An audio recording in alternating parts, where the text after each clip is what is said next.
तिचा भाग 2ही येतो काय आहे. समजली? हं? काय समजली? काय समजली? एकदा तुमच्या ठसक्यात ना.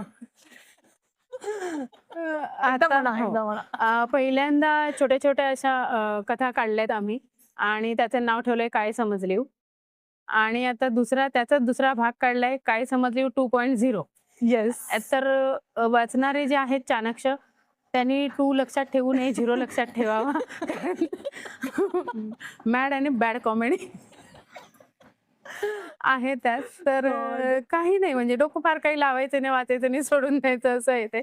बरेच लोकं म्हणतात, की बाई फार हे लिहिते. पण नाही ते आम्ही एक हे सांभाळतो गं. म्हणजे असं वाटेल लोकांना, की फार वल्गर लिहितात की काय. मी पण ना आपल्या घरातलेच असतात गं. कितीतरी घरातले अगदी, असतात. अगदी फक्त कोणी बोलत नाही.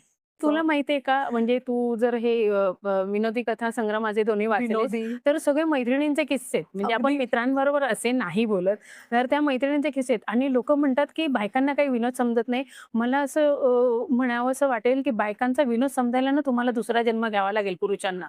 त्यांचे इतके टॉप लेव्हलचे असतात ना, की कमाल असतात. की तुम्ही ना म्हणजे तिथपर्यंत विचार बापरे! आपली बायको पण असं हे किंवा आपली बहीण, आपली आई असे जोक्स करते, तर करतात. ह्या खरोखर असे जोक्स होतात होतात, आणि घडत होतात. असतात या सगळ्या हुशार आणि असतात. हो आणि होतं.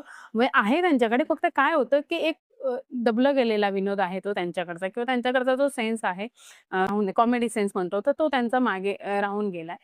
पण हे मला सापडतात, मग मी लिहून काढते.